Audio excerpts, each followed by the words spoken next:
pues usted está viendo en vivo, ¿no? Preguntando tú.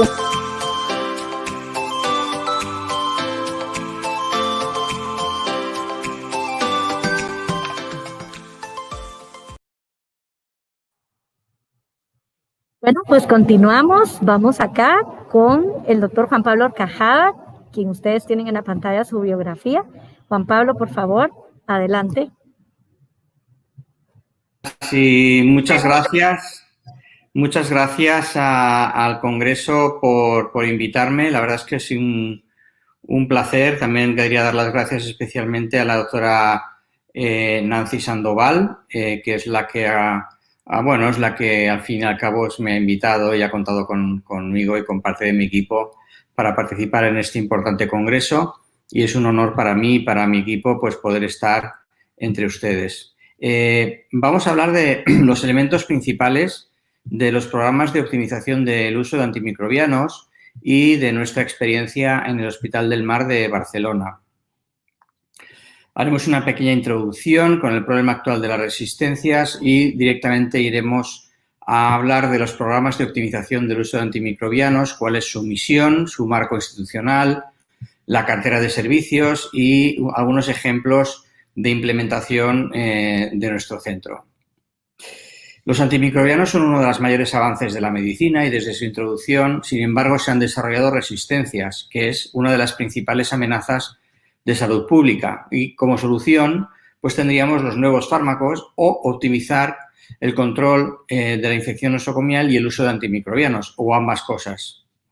Es muy importante tener en cuenta que los antibióticos son fármacos distintos a los demás porque tienen un alto índice de curación y son relativamente seguros. Cualquier médico puede prescribirlos y, por lo tanto, tienen un riesgo de sobreuso o de uso no apropiado. Y hay que tener en cuenta que, sin embargo, las prescripciones son inadecuadas con un porcentaje muy elevado. Y además tienen una peculiaridad que es que la elección dirigida a un paciente puede tener un impacto ecológico que comprometa la evolución de otro paciente. Y es que la prescripción antibiótica es muy difícil. Se necesita una alta exigencia actualmente por el mundo de las resistencias y los prescriptores pues necesitamos un contexto cultural que priorice el uso adecuado de antibióticos y necesitamos apoyo institucional, formación y herramientas. ¿Por qué? Porque buscamos un equilibrio. Buscamos un equilibrio entre la evolución clínica del paciente y la calidad asistencial y el daño colateral que pueden producir estos fármacos por culpa de las resistencias o de efectos adversos o de los costes. Es muy importante reconocer que el uso de los antibióticos se asocia a que cuanto más consumo, más resistencias va a haber. Y la resistencia tiene impacto en mortalidad, tiene impacto en estancia hospitalaria y tiene impacto en coste. En un estudio que hicimos en el Hospital del Mar, vimos que las infecciones urinarias por Escherichia coli, productor de beta-lactamasa de espectro extendido, tenían 4 días más de estancia hospitalaria que las mismas infecciones, pero no beta-lactamasa de espectro extendido, significativamente que la respuesta clínica fue inferior en el caso de las beta-lactamasas de espectro extendido, un 60% al 93% al día 7, aunque no hubo diferencias de mortalidad al día 30. Y es que además eran unas infecciones que eran más caras, porque vimos que las infecciones urinarias producidas por beta-lactamasa de espectro extendido costaban prácticamente el doble que aquellas que no tanto como el doble, pero costaban bastante más que las infecciones producidas por Escherichia coli, pero no productor de beta-lactamasas, tanto por el coste de hospitalización como por el coste de hospitalización a domicilio y, en definitiva, también por costes de fármacos y de laboratorio.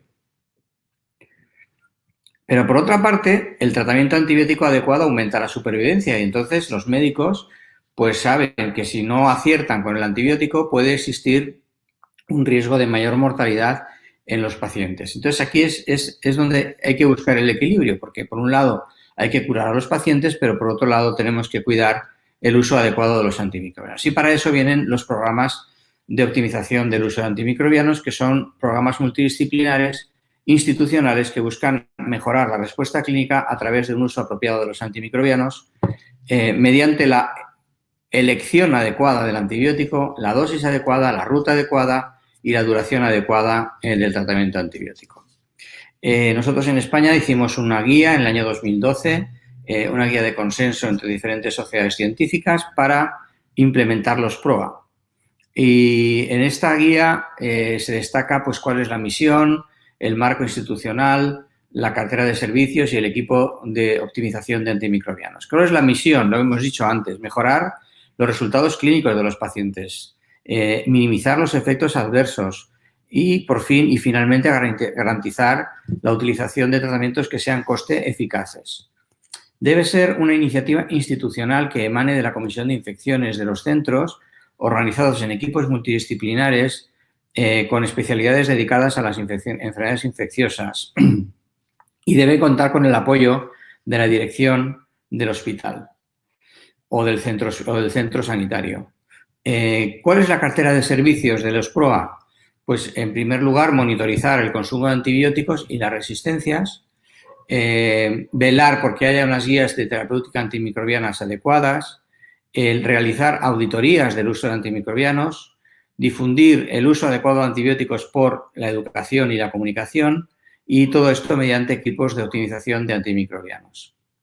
La monitorización, pues ya hemos dicho, monitorización en primer lugar o en segundo lugar puede ser la resistencia antimicrobiana, uno de los indicadores que tenemos que tener en cuenta y la calidad y la cantidad de uso de antimicrobianos. Estos tres indicadores serían básicos. Conocer sobre todo la cantidad de consumo de antimicrobianos y la resistencia son básicos. Y después podemos mejorar la monitorización midiendo la calidad del uso de los antimicrobianos y los indicadores de resultado clínico.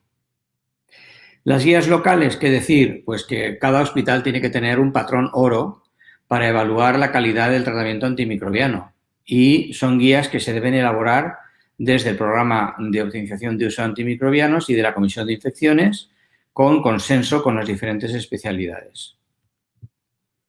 Por supuesto, auditorías. ¿Qué es auditorías? Revisión. Hay que revisar cómo se usan los antibióticos.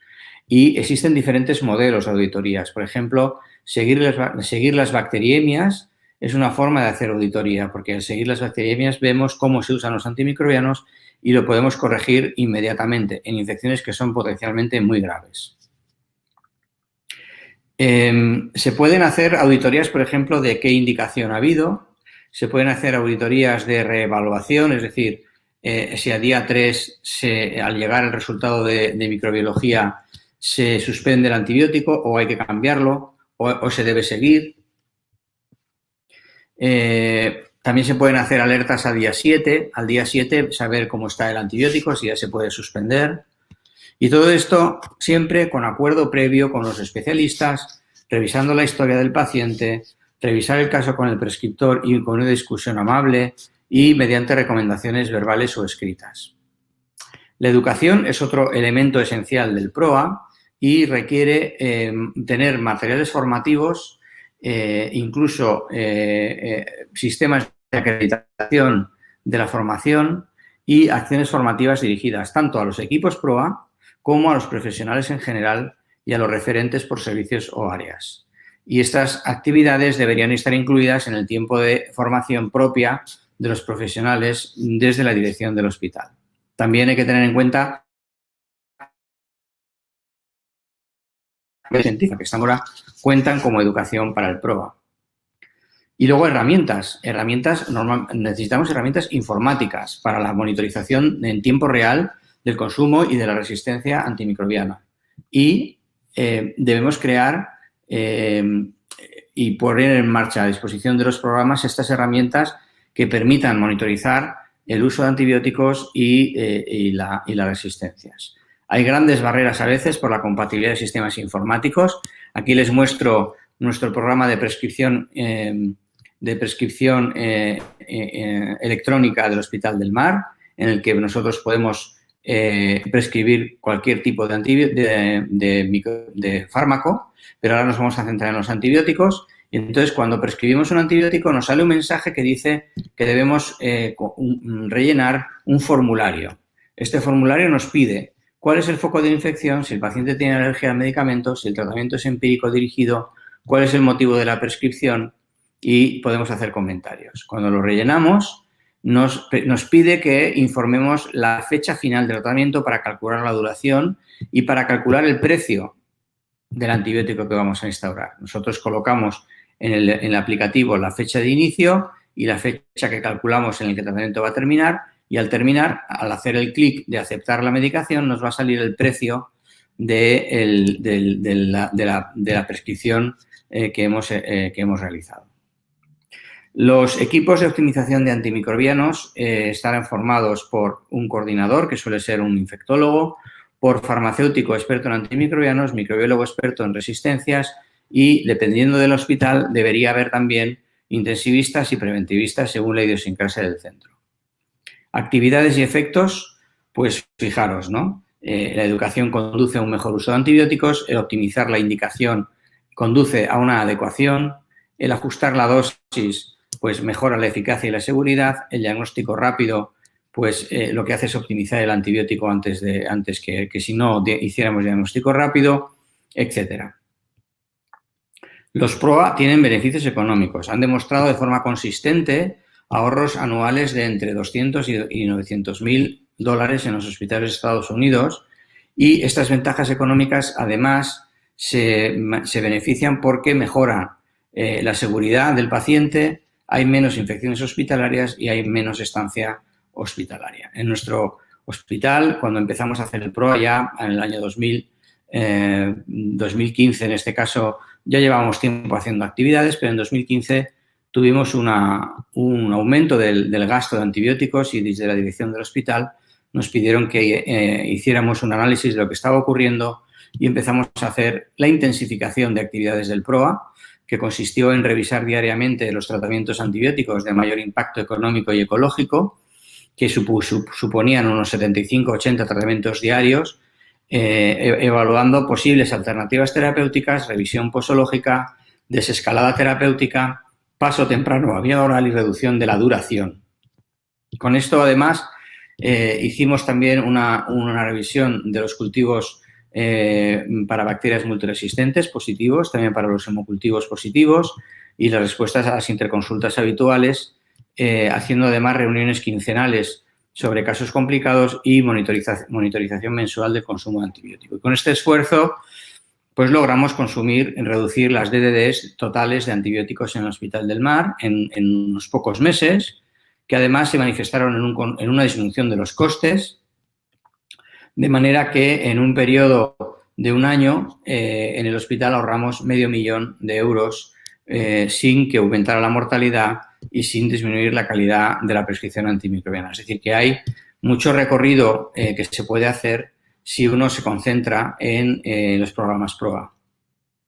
También hemos hecho intervenciones, por ejemplo, dirigidas a algún tipo concreto de infección, como las infecciones urinarias causadas por Escherichia coli, productor de beta-lactamasa de espectro extendido, en el que comparamos dos grupos, un grupo en el que se hizo PROA y en otro grupo en el que no se hizo PROA, y las intervenciones que se hicieron fue pues el avisar del tratamiento antes de las 72 horas, o sea, cuando llegaba el resultado del antimicrobiano, interconsultas infecciosas y recomendaciones del uso de antimicrobianos, como eran pues dirigir la terapia más adecuadamente, desescalar, ajustar la dosis. Desescalar, por ejemplo, era pasar de un carbapenem, si se podía pasar de un carbapenem a amoxicilina clavulánico porque la beta-lactamasa de espectro extendido era sensible, o si era una infección urinaria baja, pues desescalar a fosfomicina, por ejemplo, o a paso a vía oral.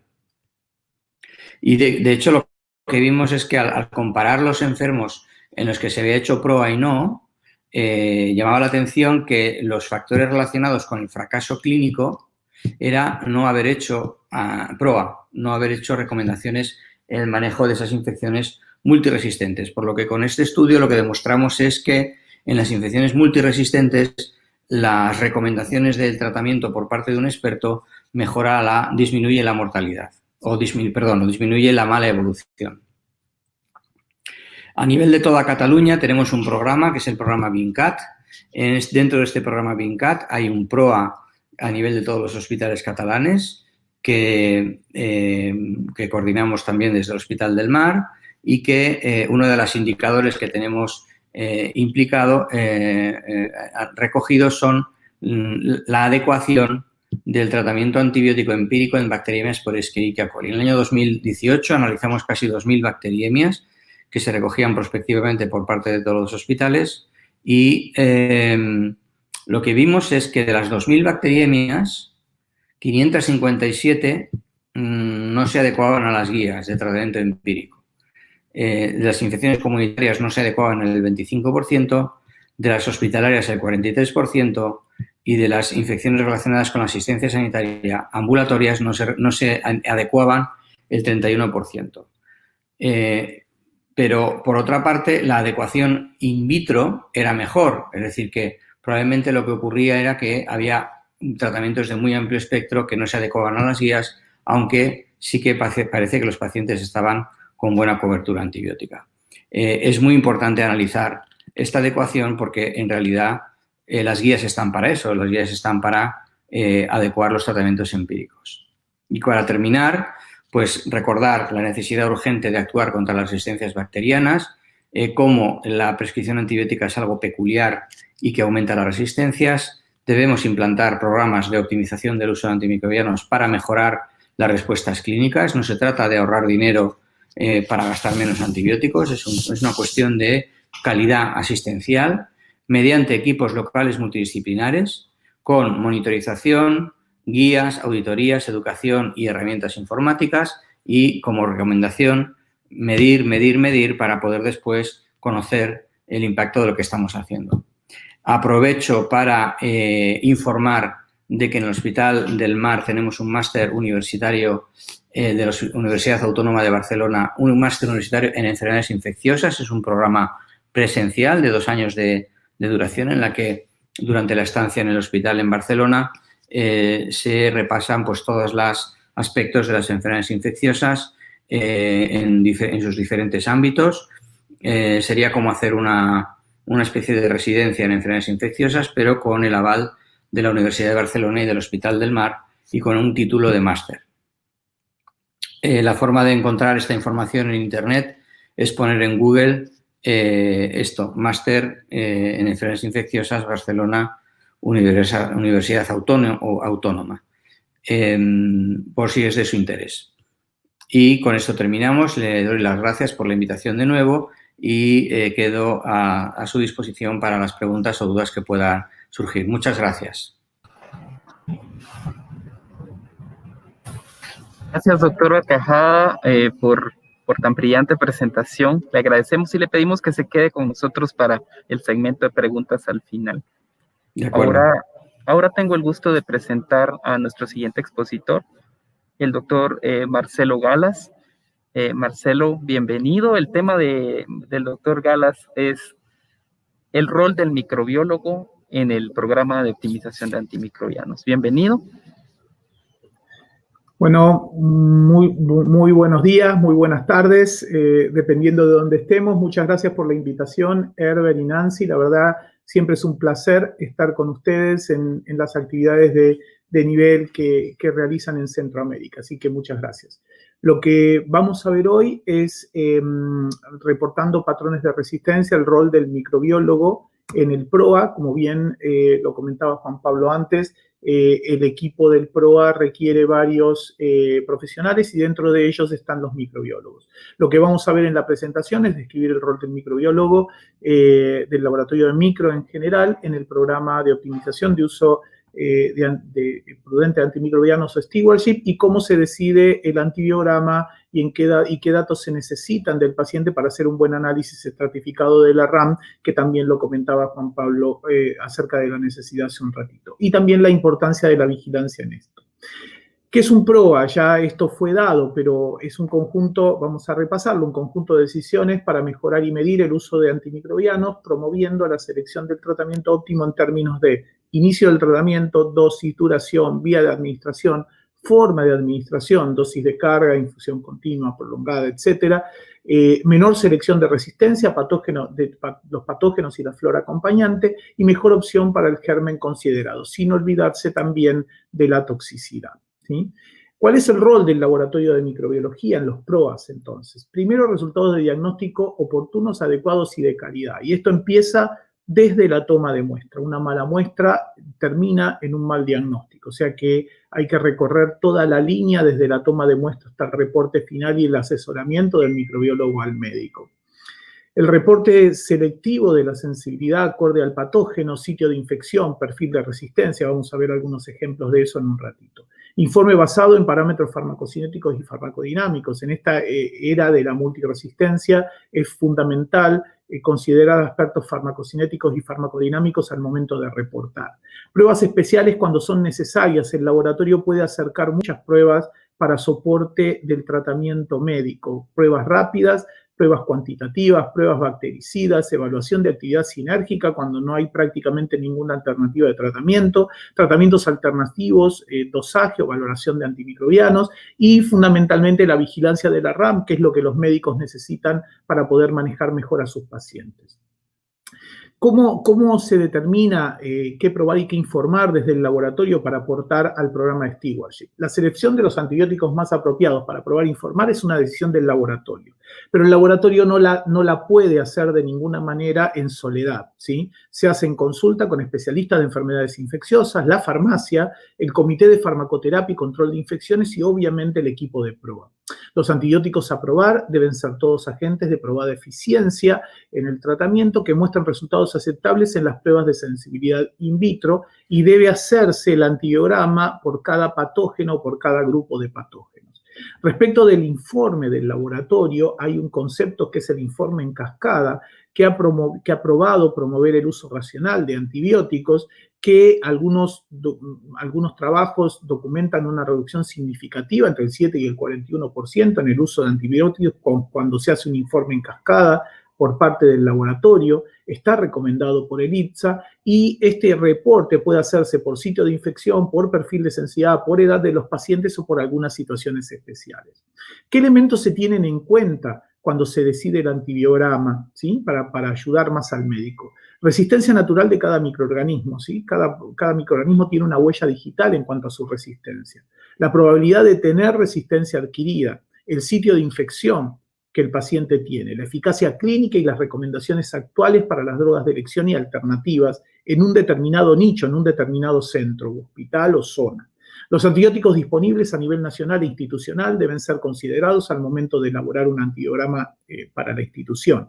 Y obviamente el costo de los antimicrobianos también. Respecto de la resistencia intrínseca, no hay que inventar la pólvora, ya la pólvora está inventada. Hay muy buenas tablas en el CLSI que nos dicen patógeno por patógeno cuál es la resistencia natural. Y esto debería ser tomado una decisión cómo se le va a informar al cuerpo médico, si se informa como R o se informa como resistencia natural, para que el médico también le vaya quedando la idea que antibióticos no son útiles para algunos gérmenes. Probabilidad de resistencia adquirida. Esto depende de varios factores en cada situación, en cada lugar. La situación epidemiológica y la prevalencia de resistencia a nivel local. No es lo mismo un hospital en Ciudad de Guatemala que un hospital en el norte del país, en un hospital rural donde la resistencia suele ser muchísimo menor.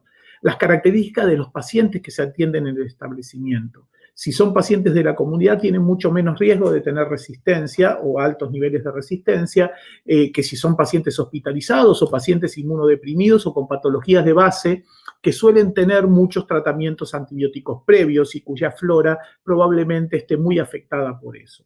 La procedencia del paciente, ¿sí? Si viene de otro hospital, que puede ser de mayor o menor complejidad, si viajó al extranjero, en este momento eso es una situación que se da mucho, lo estamos viviendo con COVID, que fue transportado en avión por todas partes del mundo, y esto se pudo ver porque se prueba, pero en el caso de la resistencia a antimicrobianos pasa exactamente lo mismo, pero casi ni nos damos cuenta.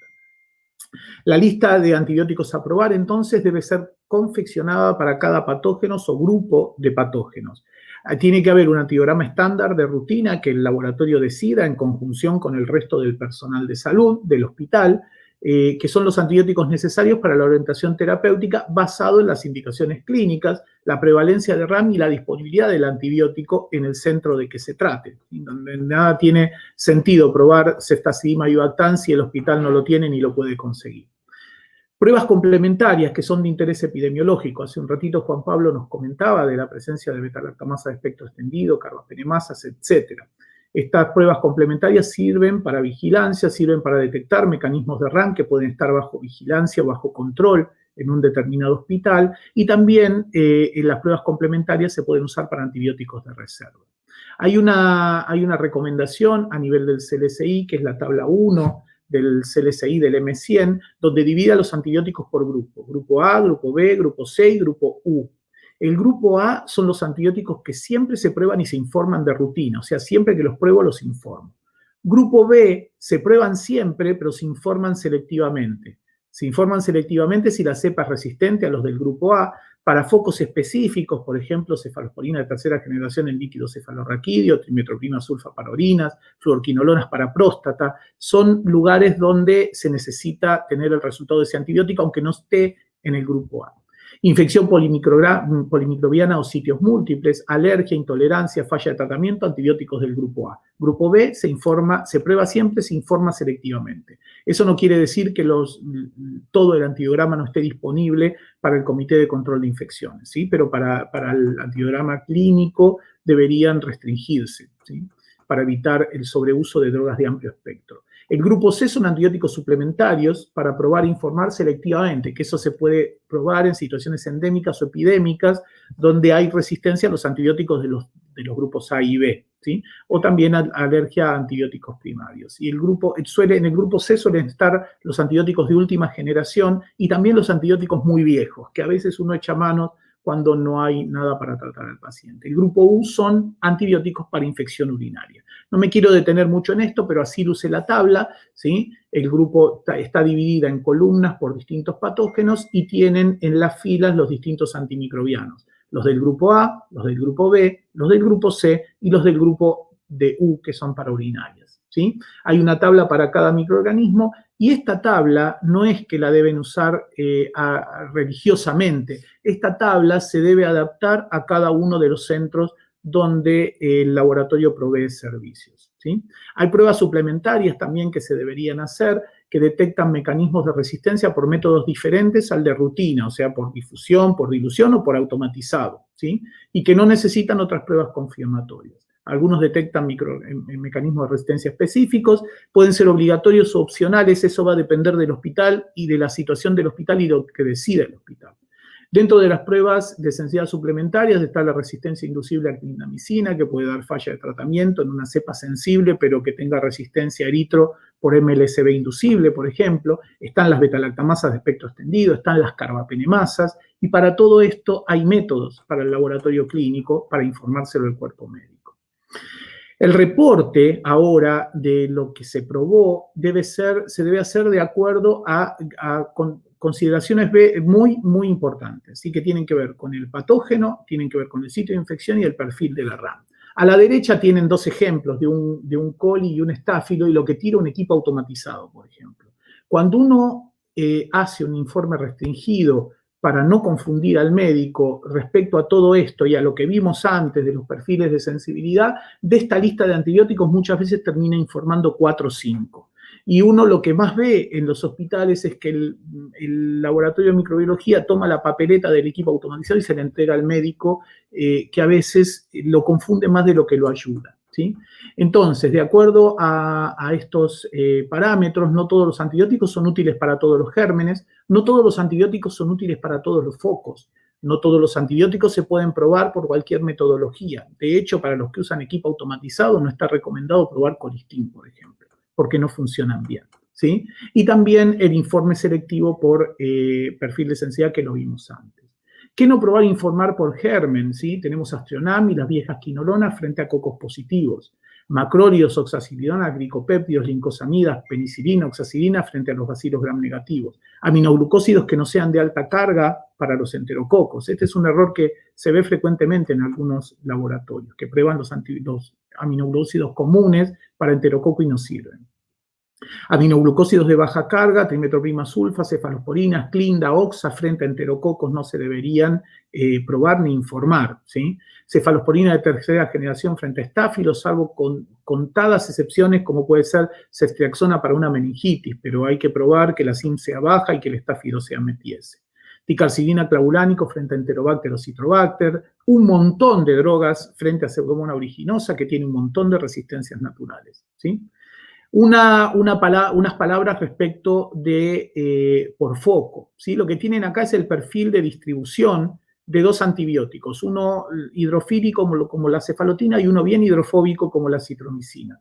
Y lo que ven en el gráfico son concentraciones en distintos sitios del organismo. La cefalotina concentra muy bien en sangre, alrededor de 20 microgramos mililitros, no penetra nada al sistema nervioso central, las céfalos de primera no son drogas para tratar meningitis, no entran a humor acuoso, la entrada en hueso es muy baja, próstata también, en vejiga tiene unas concentraciones enormes, en glóbulo rojo no penetra.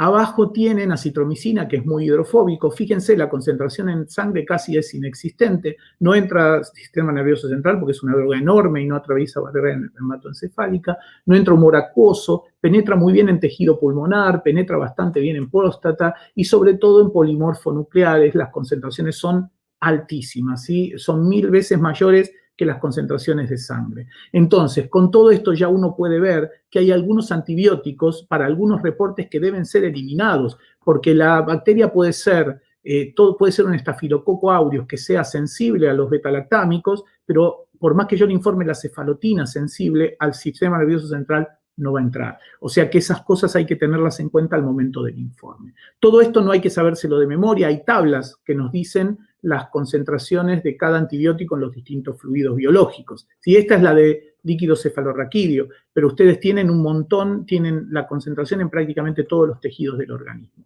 Están tabuladas en el Victor Lorian si la quieren buscar ahí. ¿Qué no probar informar por sitios? ¿Sí? Céfalos de primera, de segunda, macrólidos, lincosaminas, fluorquinolonas, tetraciclinas y antibióticos vía oral en meningitis. No deberían ni probarse ni informarse. Si se prueban, por lo menos no se deberían informar. Cloranfenicol, macrólidos y lincosaminas no son activas en infecciones urinarias, ¿sí? Y esto debería tenerse en cuenta. Lo mismo que la actividad para tigecyclina, por ejemplo, es muy limitada en infecciones urinarias. Daptomicina en infecciones respiratorias porque se anula con el surfactante pulmonar. Nitrofuranos, norfloxacina y nalidíxico para infecciones sistémicas, aminoglucósidos, cefalosporina de primera y segunda generación para diarreas. No son antibióticos útiles en esos sitios, a pesar de que se vea sensibilidad in vitro. Y también hay que tener en cuenta las metodologías, no me voy a detener mucho en esto, pero, por ejemplo, colistin, que es una droga súper necesaria, no se puede probar por disco, no se puede probar por automatizado y no se puede probar por ETS para bacilos gram negativos. Solo se puede hacer microdifusión en caldo y algunas técnicas probadas, pero no se puede hacer por cualquier metodología. Pruebas especiales cuando son necesarias. Tenemos pruebas rápidas, lo comentaba Juan Pablo antes, marcadores biológicos de infección como la procalcitonina, PCRs múltiples para detección de patógenos y resistencias como el Ginexper, FINARRAY, que son carísimos y a veces no están al acceso. Pero también tenemos otros métodos que son muy baratos en el laboratorio para detectar carbapenemasas, meticidina resistencia y betalactamasa de espectro extendido de forma rápida también. Para carbapenemasas tenemos los métodos cromogénicos que a partir de un hemocultivo uno puede hacer directamente la prueba y en un par de horas, menos, en minutos, puede tener el resultado si la Klebsiella produce o no una carbapenemasa. Inmunocromatografías para carbapenemasas también son métodos rapidísimos, esto da en minutos. Malditov identifica a partir de pátina de hemocultivo y uno puede dar el nombre y el apellido del germen, tiene unas 6-7 horas para el hemo y con 3-4 horas más de obtener una pátina en la placa ya puede informar rápidamente al médico que se trata de una Klebsiella pneumoniae, un estafilococo aureus o lo que sea. ¿Sí? Y de acuerdo a la epidemiología local, que la tienen que conocer porque el laboratorio la tiene que proveer, pueden decidir el tratamiento empírico. Antibiograma del frasco de hemocultivos también se puede hacer y es un método rápido para informarle al médico. Pruebas cuantitativas, concentración inhibitoria mínima, necesaria para colistin en bacilos gram negativos, necesaria para cepas productoras de carbapenemasa, necesitamos la SIM de meropenem, porque por más que sea no sensible, si la SIM es menor o igual a 16, el paciente tiene chance de recibir el meropenem con una droga extra para obtener el mejor resultado para el paciente, ¿sí? Y también concentraciones inhibitorias mínimas para cepas que prácticamente no tienen alternativas de tratamiento. Quizás modificando la administración, el médico puede llegar a cubrir a ese paciente. Pruebas especiales, seguimos cuando son necesarias, tenemos pruebas bactericidas, no me voy a detener mucho en eso. El laboratorio puede probar actividad sinérgica de drogas para dar al médico una alternativa de tratamiento combinado, tratamientos alternativos. A veces hay que probar viejas o muy nuevas drogas para poder dar una respuesta ante un paciente que está infectado con una cepa multiresistente. Valoración de antimicrobianos, el caso de vancomicina ya lo conocen todos. Respecto a un par de palabras respecto a vigilancia de resistencia, ya voy terminando. Para vigilancia de resistencia hay un montón de preguntas que se deben hacer. Primero, ¿deben incluirse cultivos de vigilancia cuando uno está haciendo reportes para guiar el tratamiento de pacientes? ¿Deben incluirse múltiples cultivos del mismo paciente para el mismo organismo en un antibiograma, en un informe de vigilancia? ¿Cuántos aislamientos se necesitan para que los datos sean suficientemente válidos incluir en el antibiograma? ¿Con qué frecuencia se debe informar un antibiograma? ¿Qué antibióticos y qué bacterias deben informarse dentro de un antibiograma? ¿Y qué nivel de desagregación deben tener los datos para ayudar más al médico y al paciente, por supuesto? Hay una guía que es la M39A4 del CLSI que es específica para esto, para hacer reportes de vigilancia de resistencia, ¿sí? O sea, antibiogramas acumulados, que se los conoce. Se puede seguir las recomendaciones de esta guía o se pueden también hacer cosas adaptadas a la necesidad. Incluir solo el primer aislamiento por paciente. No se pueden poner 10 cultivos del mismo paciente con la misma bacteria porque si es resistente yo voy a abultar un montón la resistencia de una manera errónea. Se deben eliminar los duplicados, se debe incluir información de grupos de microorganismos que sean mayores a 30. Datos de menos de 30 microorganismos tienen un error estadístico muy grande. No incluir organismos aislados de estudios de vigilancia y publicar los datos al menos una vez al año, ¿sí? Lo ideal es desagregar la información por edad, sexo, sala, síndrome, factor de riesgo y si la infección es asociada a los cuidados de la salud o no. Este último punto es el más difícil para conseguir por parte de los laboratorios, pero deben hacer el mayor esfuerzo para conseguirlo porque es uno de los factores más importantes, porque los pacientes de la comunidad suelen tener mucho menos resistencia que los pacientes hospitalizados o pacientes inmunosuprimidos o pacientes que tienen enfermedades crónicas. Así se ve un antibiograma, no es para que lo miren en detalle, pero esto es el antibiograma de un hospital. Lo que recomienda el CLSI y la mayoría de la gente hace es usar el semáforo, ¿sí? Que es el que uno pone las drogas que pueden ser una alternativa en verde, los porcentajes de resistencia, en amarillo los que tienen valores de alrededor del 60% de resistencia y en rojo los que no deberían usarse para tratamiento empírico con los porcentajes correspondientes. También los informes de resistencia pueden incluir, como en este caso, tendencias de la resistencia en el mismo hospital, algunos datos especiales sobre hallazgos de BRM, RCA, BLE, carbapenemasas, etc. ¿Sí? Es un ejemplo cualquiera. Como conclusiones, se puede mejorar mucho el informe del laboratorio para contribuir con el buen uso de antimicrobianos y los programas de PROA. Empleo de métodos validados, sí es importante, no se puede usar cualquier método, informe en cascada, ya lo vimos, incluir antibióticos acordes a la epidemiología local, ¿sí? Para eso necesito tener vigilancia para acomodar mi antibiograma a lo que circula en el hospital. Editar los resultados obtenidos por edad, por sitio de infección, por patógeno aislado, ya vimos ejemplos de la necesidad de hacer eso. Se requieren sistemas de vigilancia que puedan aportar datos para el diseño de esquemas empíricos de tratamiento, tanto a nivel hospitalario como comunitario, y para poder hacer eso tienen que estar muy bien divididas las poblaciones, y eso necesitamos al médico o al epidemiólogo del hospital para que nos pase ese dato y podamos devolverle la información precisa. Hacer reportes locales al menos una vez al año, excluyendo colonizaciones o contaminaciones, eliminando duplicados, no incluyendo cultivos de vigilancia y evitar números de aislamiento bajos por escaso valor estadístico, ¿sí? Y estratificar la información tanto como sea posible, ¿sí? Es importante ahí los datos que se colecten del paciente. A veces no se puede porque las muestras son pocas, pero sí se puede Hay que recordar que el médico no trata patógenos, el médico trata pacientes. Y si uno podría informar la resistencia de coli en bacteriemias y la resistencia de coli en infecciones urinarias de la comunidad y la resistencia de coli en infecciones urinarias del hospital asociada a catéter, le doy al médico una idea de cómo se comportan esos gérmenes en el hospital y puede hacer una mejor elección del tratamiento empírico. Nada más, muchas gracias, quedo a disposición. ¿Sí? Cedo la palabra. Gracias. Muchísimas gracias, Marcelo. Excelente como siempre. Es un gusto para nosotros continuar con este módulo y agradecerte por esta intervención. Vamos a dar paso y la bienvenida al doctor Silvio Vega. Para nosotros también es un invitado que siempre nos dice sí a los temas de educación médica continua. Él es pasado presidente de la Asociación Panamericana de Infectología, coordinó el API que recordamos presencial, y nos va a hablar de un tema que, como está muy de moda, lo viral, ¿verdad? Gracias a la COVID-19, nos va a hablar de los retos en el diagnóstico tan rápido como una publicación viral.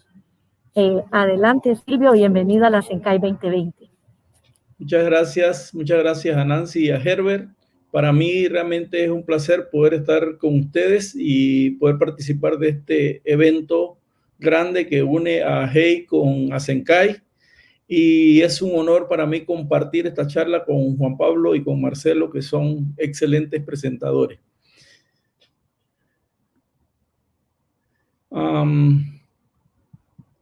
Me toca en esta ocasión hablar de un tema que es un reto y seguirá siendo un reto por buen rato, del diagnóstico rápido de una infección. Realmente el mundo ha evolucionado tremendamente, la ciencia y la tecnología juntas, y todavía no encontramos la prueba que se nos reporte con la velocidad que uno requiere, sobre todo en la época del PROA.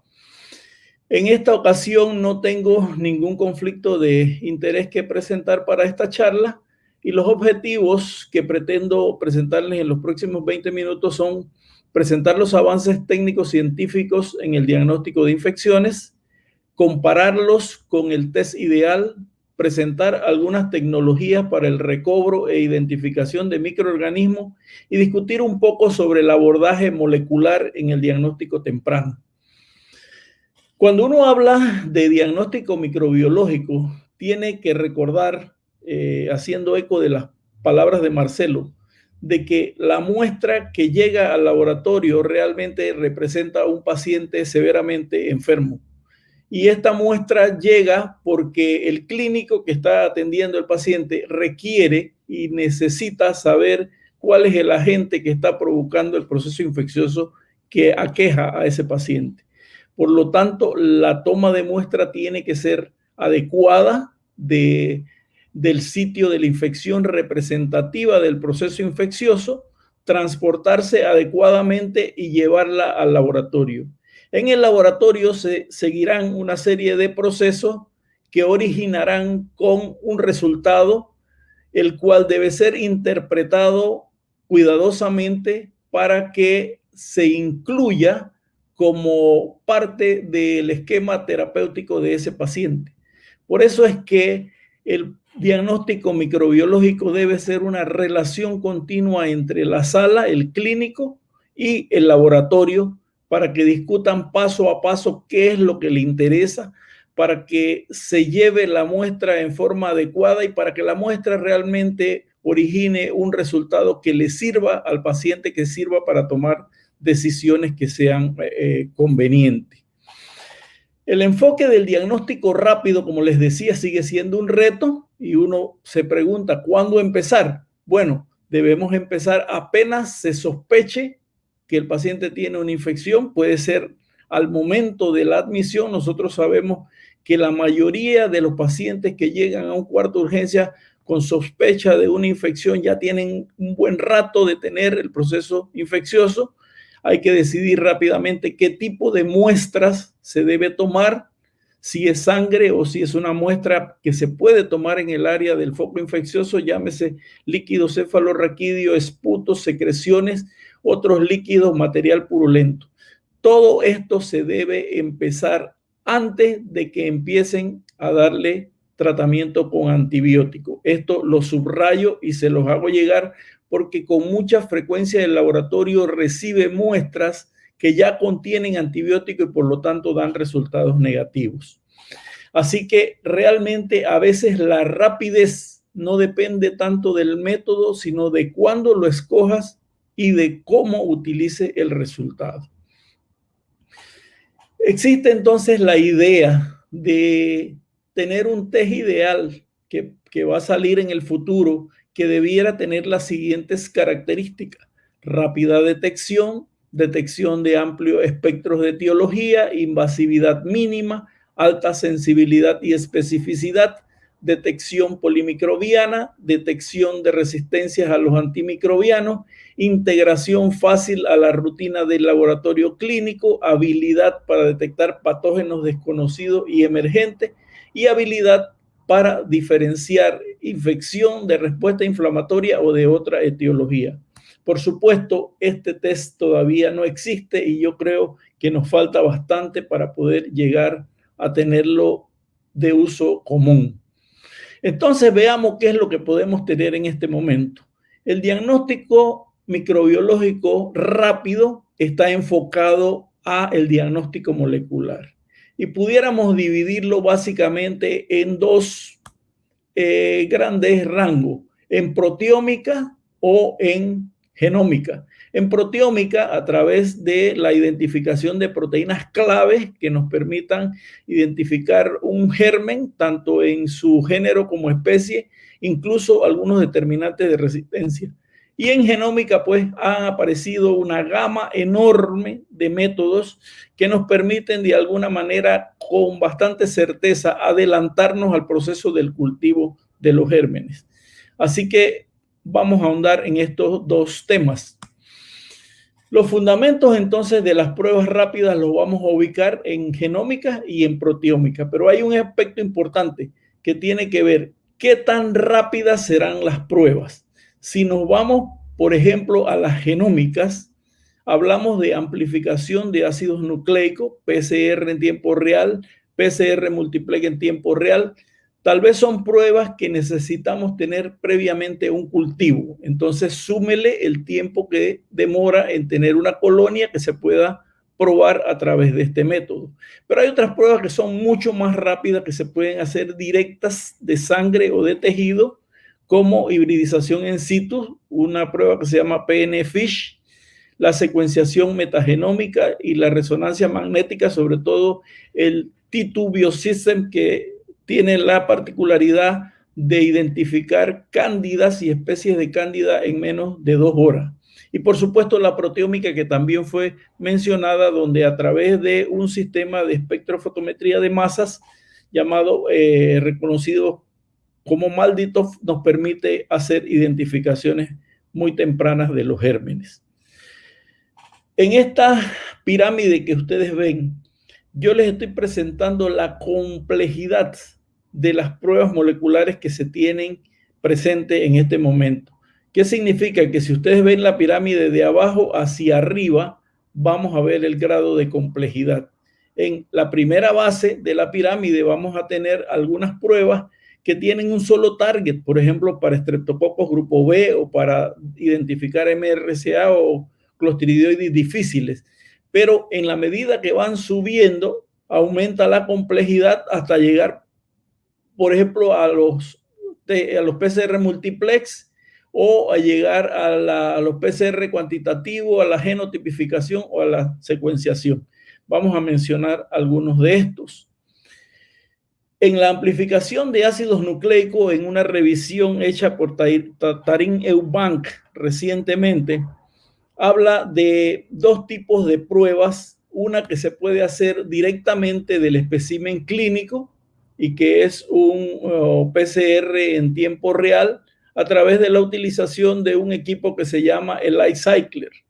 Pero se pueden hacer también otras pruebas ya cuando tienes el cultivo positivo, que son pruebas de PCR multiplex en tiempo real o PCR PCR a través de otros equipos directamente desde el hemocultivo, como lo hace el VeriGene o como lo hace el BioFire. También hay otros tipos de pruebas que tienen que ver como la hibridización in situ, el PNA-FISH, que puede hacerse directamente del cultivo. Y yo les decía que el PNA-FISH también se puede hacer directamente del espécimen clínico, sobre todo si lo haces a través de microscopía fluorescente digital. Y luego tienes acá abajo la posibilidad de identificar a través del MALDI-TOF, que ya el MALDI-TOF está siendo incorporado en una gran cantidad de laboratorios clínicos con bastante facilidad.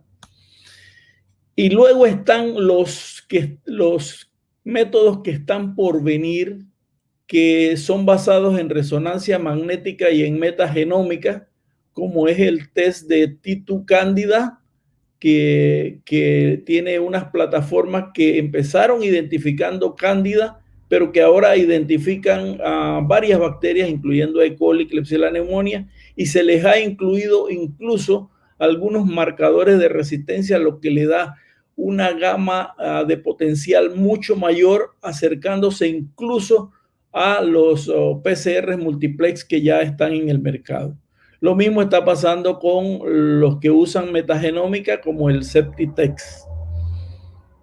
Por cuestiones de tiempo, entonces vamos a hacerles un resumen rápidamente. Si tenemos una prueba rápida que se puede hacer de tejido, probablemente en 2 horas nosotros podríamos tener la identificación del germen, pero si nosotros vamos a depender del cultivo y tenemos una máquina de hemocultivo que nos permite detectar crecimiento rápido, probablemente antes de los 2 días, entre 12 y 48 horas, nosotros podríamos tener un hemocultivo positivo, que después de una tinción de Gram, en 2 horas podríamos identificar el germen que nos está produciendo la infección. Hasta ahí diría yo que es lo más rápido que nosotros tenemos actualmente en los laboratorios, por lo menos a nivel de Centroamérica y tal vez en la mayoría de los laboratorios de América Latina. Hay 2 métodos que están ampliamente utilizados, unos que miden un solo target, algunos 2 targets, y un método que mide múltiples targets. Les voy a presentar primero el GeneXpert, que tiene en realidad 2 tipos de orientaciones y que busca generalmente un target en términos generales, y que se usa para las infecciones asociadas al cuidado de la salud, por ejemplo, la detección de MRSA nasal o la detección de Clostridium difficile o la detección de CARBA-Expert, o el mismo método, pero orientado al diagnóstico de infecciones críticas para detectar infecciones virales tipo influenza o virus sincito respiratorio o Mycobacterium tuberculosis resistente a rifampicina. Y el otro es el basado en PCR multiplex. ¿Qué es lo que uno le llama PCR multiplex? En realidad uno le llama PCR multiplex a la cadena en reacción de la polimerasa, donde se amplifica más de una secuencia en forma simultánea y se combina con varios primers en un mismo tubo. Por supuesto, esto genera bastante información referente a los gérmenes que pudieran estar en un cuadro determinado. Cuando este tipo de diagnóstico se une a la orientación sindrómica, entonces se crea con facilidad un grupo de gérmenes orientados hacia un síndrome en específico, y es lo que presenta Phil Arrain en su PCR multiplex, donde básicamente en 2 minutos, después que usted tiene la muestra o después que tiene el crecimiento, usted va a tener el nombre y el apellido del germen, incluyendo en algunos casos algunos determinantes de resistencia. Pues ellos han creado al menos 5 paneles que son los que se utilizan de rutina, aquí en el respiratorio, que recientemente han agregado un respiratorio .2, un RP2.1, que básicamente lo que han incluido al clúster de virus que tenían era incluir el SARS-CoV-2. Esto es para el paciente que llega y que probablemente viene de un área donde hay influenza, pero también hay posibilidades de que haya SARS-CoV-2. Y luego tienen el panel gastrointestinal, tienen el panel de hemocultivos, tienen el panel de meningitis y recientemente durante la pandemia han incluido el panel de neumonía, que ayuda mucho a ese paciente que ya llegó con un cuadro de COVID y presenta anexo al cuadro pulmonar otras características. Entonces me voy a dedicar a presentarles solamente dos de ellos, sobre todo el de hemocultivo, porque hoy por hoy el gold estándar para el diagnóstico de la sepsis sigue siendo el hemocultivo. Entonces, básicamente, si nosotros tomamos los hemocultivos como se deben tomar, hay reglas para eso y cómo tomarlos y llevarlos rápidamente al laboratorio, nosotros esperaríamos entre unas 12 a 72 horas y una vez que el hemocultivo esté positivo y le hagamos una tinción de Gram, lo pasamos al field array y más o menos en una hora vamos a tener la identificación de un patógeno. Nótese lo que se ahorra en tiempo entre 24 y 72 horas, que sería lo común para que esta bacteria creciera y se le pudiera hacer las pruebas de susceptibilidad. Entonces, este panel te daría la posibilidad de que te exprese el crecimiento de bacterias gram positivas, de bacterias gram negativas, de levaduras, incluso que te presente algunos mecanismos de resistencia, como sería el MEC-A, el BAN-A, el BAN-B o la posibilidad de una KPC. Por otro lado, está el panel de neumonía que les decía que apareció ahora durante la pandemia. Y este es un panel bastante poderoso donde se pueden determinar la presencia de 15 bacterias, 3 bacterias atípicas, 8 virus y unos 7 genes de resistencia. Nótese que los virus que se van a presentar son otros virus que pudieran estar coexistiendo, en este caso con el SARS-CoV-2, pero en forma interesante se presentan bacterias que usualmente aparecen como infecciones adquiridas en el hospital. Por eso que estas bacterias van a ser expresadas en forma semi-cuantitativa, de tal manera que usted las pueda diferenciar de un colonizador que esté presente y no en realidad la bacteria que está infectando. Además, pues de que va a presentar en forma cualitativa 3 bacterias atípicas que son la Chlamydia pneumoniae, la Legionella pneumófila y el Mycoplasma pneumoniae. Sumado a eso, tienen la posibilidad de que les hable de genes de resistencia como el MEC-A y una serie de carbapenemasas que deben estar asociadas a la presencia de bacterias gram negativas. Siempre ustedes van a tener la asociación de bacterias específicas de resistencia y que les va a permitir identificar el microorganismo con su posible tratamiento. Algunos otros resultados rápidos de sensibilidad se pueden expresar a través de, cuando ya tienes la colonia, utilizar métodos como este que tienen en pantalla, que es el método de Carba, donde pueden determinar la presencia de diferentes tipos carbapenemasas, llámese KPC o metalo de ella, o algunos otros mecanismos de resistencia como el CTXM, que está ampliamente difundido en Centroamérica, igual que el MCR1. En conclusión, tenemos que la utilización de pruebas de diagnóstico rápido puede ser el instrumento para minimizar el tiempo de inicio de la terapia específica y mejorar el éxito clínico.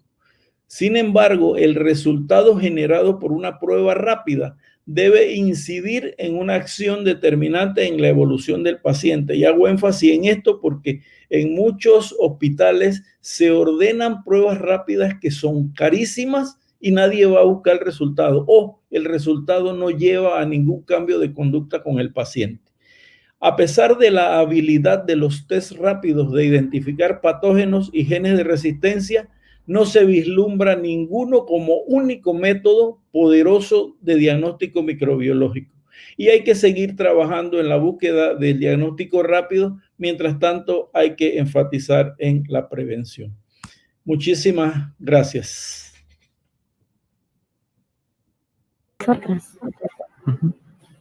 Muchas gracias, doctor Vega, por tan brillante presentación. Vamos a pedir aquí a los directores de cámaras que por favor nos suban al doctor Horcajada.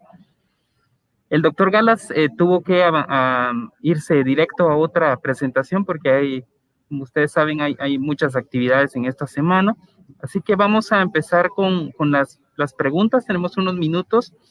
La primera sería para el doctor Horcajada.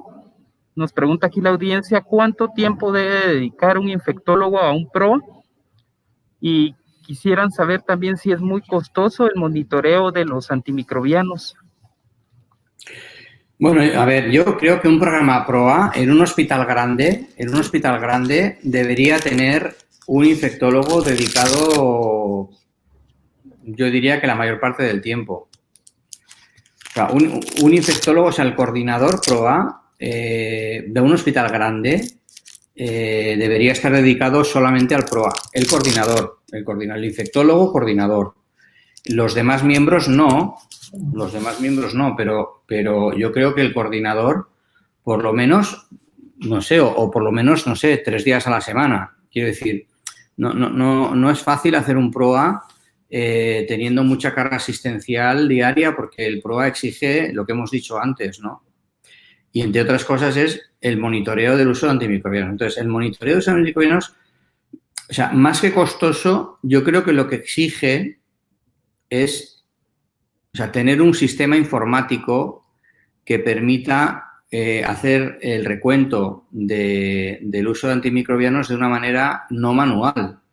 Porque si tiene que ser manual, realmente sí que va a ser costoso, porque tienes que pagar mano de obra y dedicar tiempo, mucho tiempo, que se podía ahorrar mediante sistemas informáticos. Por lo tanto, mi opinión es que en vez de contratar a alguien para contar las cosas manualmente, que ese dinero se invierta en, uno, prescripción electrónica. Y entonces, una vez que tú tienes la prescripción electrónica, los farmacéuticos pueden entrar en ese programa y poder contabilizar las DDDs o los números que necesiten. Si no hay prescripción electrónica, tendría que haber un sistema informático que sea fácil de alimentar manualmente con las prescripciones, en este caso de los antibióticos, para luego poder hacer estadística, poder hacer recuento de manera constante y de manera sostenible, que no dependa del esfuerzo de una persona.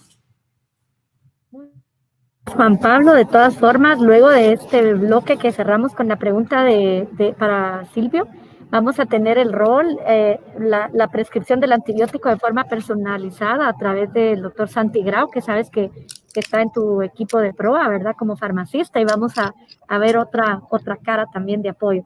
Silvio, tu pregunta que nos hacen es, ¿qué panel de PCR microarray consideran más útil si los recursos son limitados? Si pudieras decir, esta pregunta es amplia, pero si pudieras resumirla.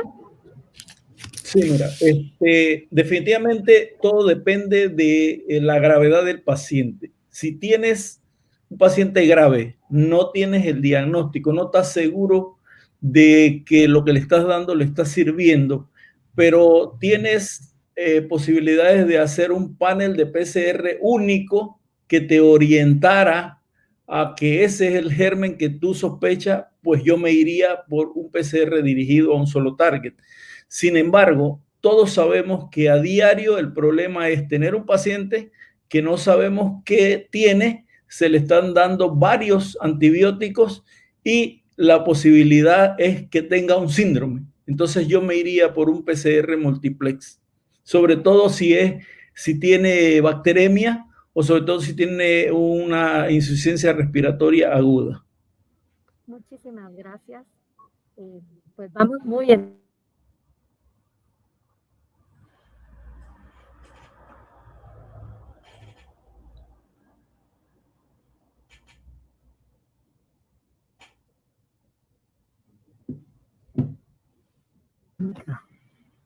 Vamos muy bien en tiempo, perdón, que no estamos acá al aire.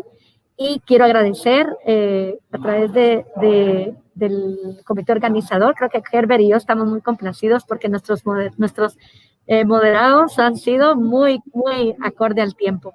Vamos a seguir con el siguiente bloque. Agradecer a Juan Pablo y a Silvio. Muchísimas gracias por estar. Buenas noches hasta Barcelona. Y Silvio, seguimos aquí despiertos porque acá tenemos una hora muy cercana. Muchas gracias. Bueno, saludos a todos. Un abrazo. Adiós.